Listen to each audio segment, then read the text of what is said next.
I recently wrote a blog entitled Ordinary Story, Ordinary Result. It was about business failure. You see, there's always a lot of talk on why small businesses fail. And for me, having worked with small businesses for so many years, I noticed that there's a trend. A lot of small business owners, they work for a company. They're there for years. And after a period of time, they feel underappreciated, overworked, and they say to themselves, you know what? I'm sick and tired of making the man money. And they pull their job from the company and they launch their job as a business. Let me show you how that looks. Let me tell you the story about Larry. Larry was a contractor and he'd worked for this construction company for many years. Every morning, Larry would be up at 6. He'd arrive at the company at 8 o'clock. He'd walk into the warehouse and there would be his truck loaded with material. He'd walk around his truck, get in the truck. On the seat there'd be a blueprint. On the dashboard be the address of where he had to go. He'd start the truck up, needle go to full. Larry launches out there, gets the job done, comes back to the warehouse, drops the truck off. Tuesday morning, Larry's up at 6, walks in the shop at 8 o'clock. There's his truck, it's loaded with material. He walks around the truck, opens the door. On the front seat, there are the blueprints. On the dashboard, there's the address where he had to go. Start the truck up, needle goes to full, takes off, gets the job done. Wednesday morning, Larry's up at 6, in the shop at 8, walks in the shop. There's his truck, loaded with material, walks around the truck, opens the door. On the front seat, there's the blueprints. On the dashboard, there's the address where he has to go. Start the truck up, needle goes up to full, bang, he's out there getting the work done. After a while, Larry started getting side customers. People who liked his work so much that they would refer him to their friends to get work done. So Larry found himself doing work at night. He found himself doing work on the weekends. Thursday morning comes. Larry's up at 6 o'clock. 8 o'clock he walks into the shop. There's his trucks, full with material. Walks around the truck, opens the door. On the front seat, there's the blueprint.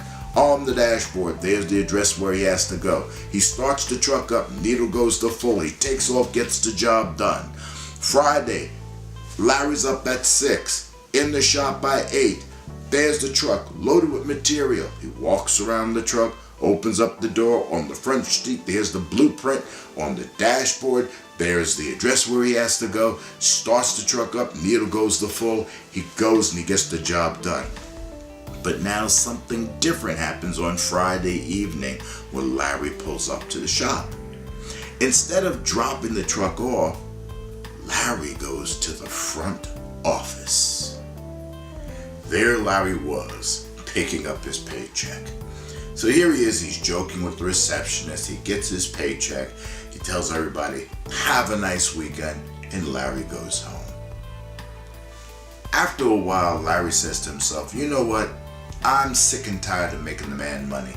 I'm going to start my own company. And he did. He launched Larry's Construction Company. But that's when the trouble began. Let me get to that in a moment, all right? There's two types of business owners. There's the business owner that doesn't know what he don't know. Then there's the business owner that doesn't know that he don't know. Larry fit the second category. You see, the business owner that doesn't know what they don't know tend to recognize there are things they need to learn and they'll try to pursue it. That's not what Larry did.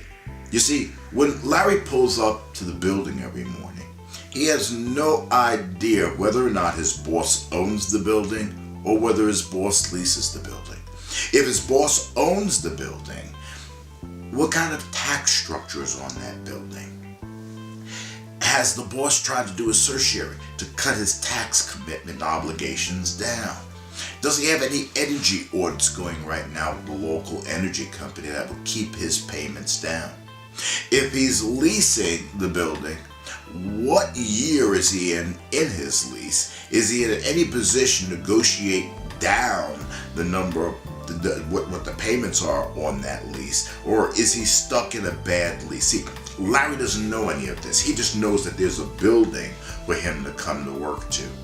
When he walks in and he sees the material on the vehicle, Larry doesn't know what type of terms the owner has with his vendors. What's the markup that the vendor is getting on his product? What is the multiplier that they're allowing him? What terms are they giving him? 30 to 45 days. And are they offering him any types of percentages off if he pays early in the term? Larry doesn't know anything about that. When he gets in the truck, he sees the blueprint on the seat. How does the owner procure the services of an architect? Does he do an RFP for every job that goes out? Or does he bundle the jobs that he's going to do for an entire year and select architects that will give him a 1-year pricing? Also, does he also include construction management in the terms with the architect? Larry doesn't know this. When Larry turned the truck on, the needle went to full. What type of maintenance service does that truck have? Is there a turnover on the trucks when it reaches a particular mileage? Who is maintaining the vehicles? How often are they in the shop for maintenance and preventative work done on them? What was the projection on its usage? Larry just didn't know any of that. By the way, Larry was getting complimented for the wonderful work he was doing.